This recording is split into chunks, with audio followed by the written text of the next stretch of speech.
So a little more excitement should percolate in the voice now because we're getting to the interesting side of the bracket. We started with the Metro. Those are some of the easier ones. Now we'll go to the Atlantic because this could be a coin toss on both of these series. But we'll start with the Battle of Florida. I don't really ever get tired of this one. The top seed, the A1 Florida Panthers in the Atlantic, 52, 24, and 6, 110 points plus 68, will be taking on the wild card in the Atlantic, Tampa Bay Lightning, 45, 29, and 8, 98 points and a plus 23. So plus 68 for the Panthers, plus 23 for the Bolts. Pretty good on that side. Two elite head coaches as well. You got Paul Maurice for the Panthers, John Cooper for the Bolts. Beasts in the East versus Peaking Old Guard, Reinhart versus Hart candidate, and Sandpaper, Skill, and the Battle of Florida. So Reinhart, Sam Reinhart, and Nikita Kucherov, Hart candidate. I thought that was a little bit clever, so I hope I get some extra points for that. But let's get into the stats on Centerpiece. Let's get into one Sam Reinhart for the Panthers. All 82 games played, 57 goals, 37 assists, 94 points, and a plus 29. Sam Reinhart, we knew he was pretty good. Did I know he was going to be this good? Did I know he was almost going to score 60 goals? No. For anyone that wants to get high picks in some of the drafts and play those Yahoo fantasy games, my bet is that Sam Reinhart's going to be a pretty high pick next year.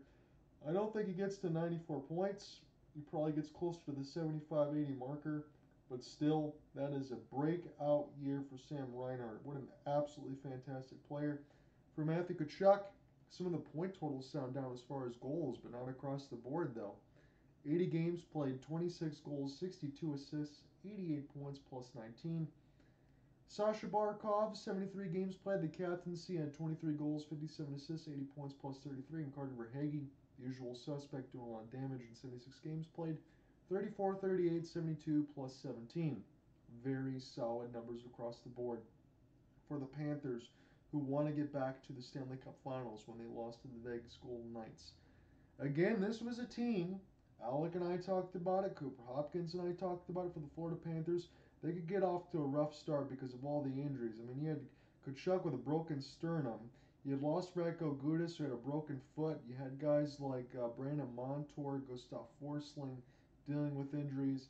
It should have been easy for them to get off to a slow start and be like, hey, this is understandable. These are why we're saying these words. No. Florida Panthers dominated all year, and they looked really good.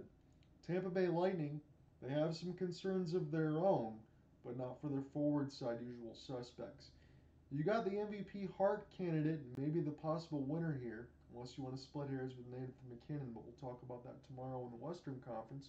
Nikita Kucherov, one of my favorite players to watch, and I know that's divisive for some of my friends, I guess, but 81 games played, 44 goals, 100 assists, 144 points, and a plus 8. Two players that had over 100 assists this year. Nikita Kucherov was one of them, and Connor McDavid was the other. Brayden Point, 81 games played for him. What a fantastic year. 46 goals, 44 assists, 90 points, minus 16. Steven Stamkos. Was he slowing down at all? Again, plus minus 21, but 79 games played, 40 goals, 41 assists, 81 points. His production says no. And Brandon Hagel, that was a fantastic trade from the Blackhawks several years ago. It continues to bear fruit. Tanner Jeannot does not, but Brandon Hagel does. 26 goals, 49 assists, 75 points. For premium defense, there's a lot to talk about on one side, maybe not so much on the other. For the Panthers, they should have the edge here. Gustav Forsling, 79 games played, 10 goals, 29 assists, 39 points, and a plus 56 for Forsling. Brandon Montour, 66 games played because he dealt with some of those injuries. 8 goals, 25 assists, 33 points. OEL, Oliver Ekman-Larsson, 80 games played for him, 9, 23, 32, plus 10. That was a very good addition there for Zito and company on the GM side. But for the Bolts, it's Victor Hedman, 78 games played. This is a resurgent year for Victor. I didn't expect him to get this many points. We still knew that he was an elite defenseman, but the offensive upside, you thought maybe started to waver a little bit, but not this year for Victor. 13 goals, 63 assists, 76 points, plus 18. Darren Raddysh, Raddysh, all 82. 6 goals, 27 assists, 33 points.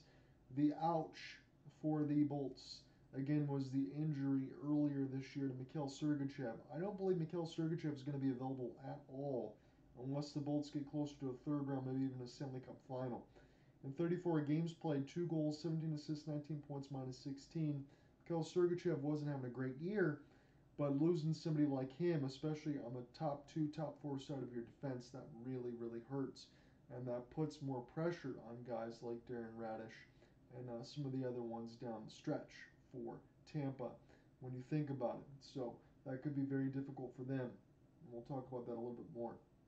So additions, stats since coming over for Vlad Tarasenko from the Blues, now to the Panthers, 18 games played again. He's always on the move around the deadline. 6 goals, 7 assists, 13 points, minus 2. Kyle Okposo, and again I should say blue shirts, they're not blues, but it is still blue. Kyle Okposo from the Sabres side, he played in 6 games, no points, even. Anthony Duclair, he's been excellent. Again, he was a member of the Florida Panthers. Then he went to the Sharks, and now he's a member of the Bolts. He's playing against his former team. Maybe he's got some secrets up his sleeve and some scouting. You never know. 16 games played, 7 goals, 6 assists, 13 points, and a +4. Fantastic addition for Tampa. Very smart of them. So how does this bottom 6 fare? That's what really stands out to me in this series. Anton Lundell, Eetu Luostarinen, Evan Rodriguez, they're all in the 30-plus points range and a high plus-minus. Are they going to outplay guys like Nick Paul, Michael Eyssimont, and Tanner Jeannot? Tanner Jeannot has been one of the most dreadful pickups. Again, I don't wish him anything disparaging as a hockey player, but again, we talked about the handful bushel picks, multiple first-rounders, picks across years. Again, 54 games played, 6 goals, 7 assists, 13 points, minus 10. That's just not good enough considering everything he gave up. I don't understand why Julien Brisebois ever did that.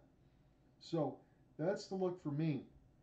Because you got Alex Belair, you got some of the other pieces as well on the Tampa side, but you're going to need guys like Nick Perbix on the defensive end again because Mikhail Sergachev is out. Some of them are going to have to outplay guys like Gustav Forsling, or maybe not even outplay, maybe I should say keep the status quo in order to keep things interesting.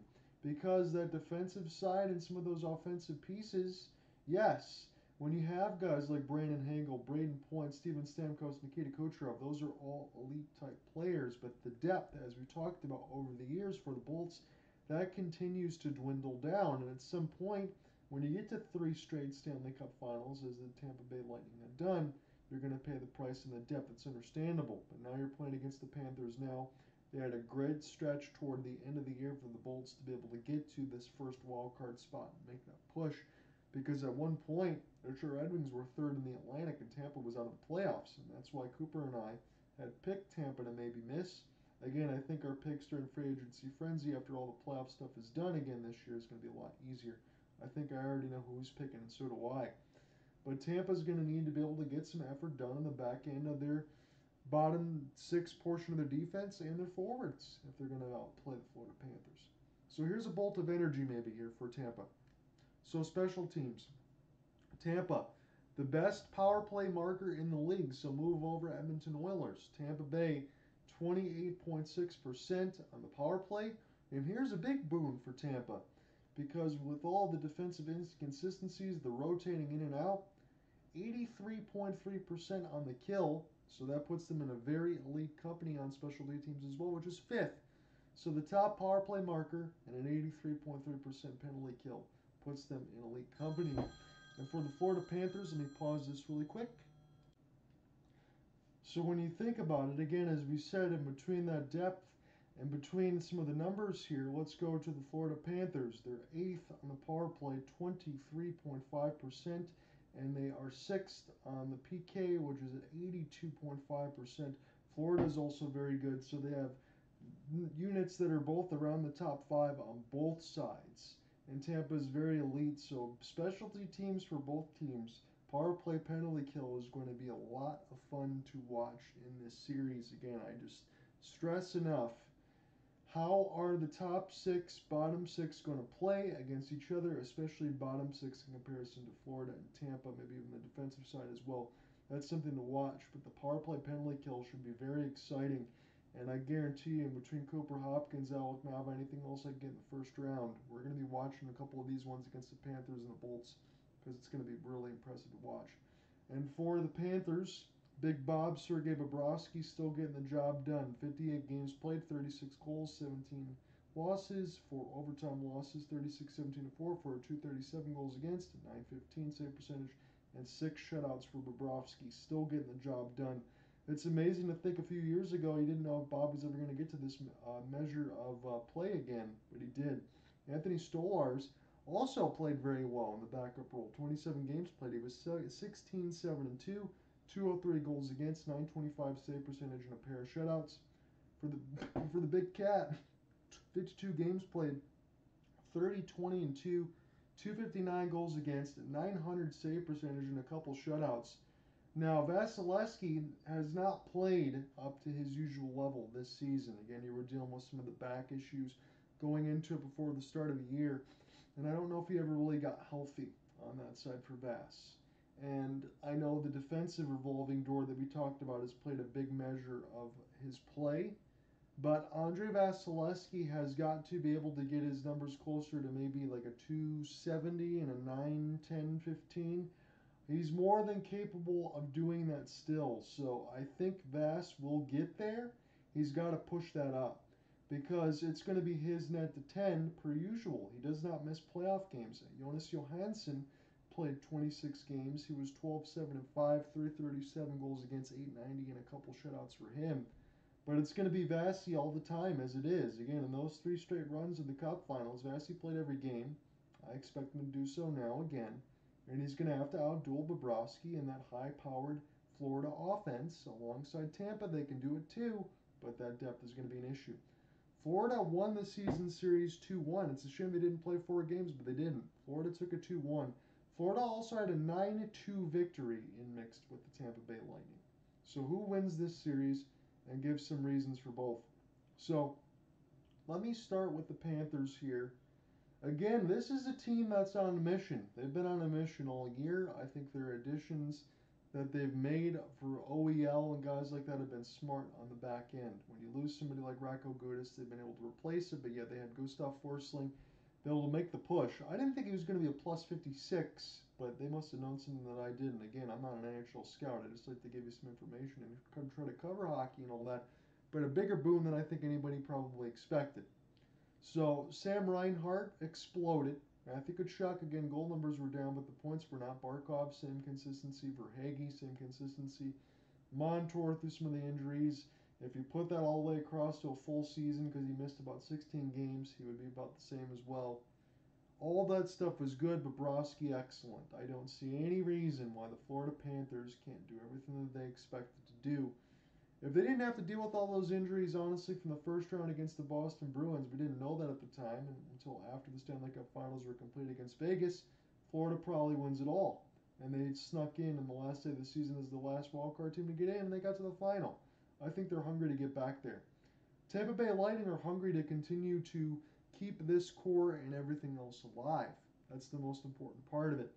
To me, and like all of you, I'm going to say the obvious here. I'm not worried about Stamkos, Hedman, Point, and Kucherov. I'm worried about that back end line. I'm worried about that bottom 6. I need guys, again, like Nick Paul, who's shown himself over the last couple of years to be that robot and score a couple of those goals and show that he cares. Again, that was a good marker there for Cooper Hopkins. He was programmed to score because he was correct. I need to see that from the Bolts.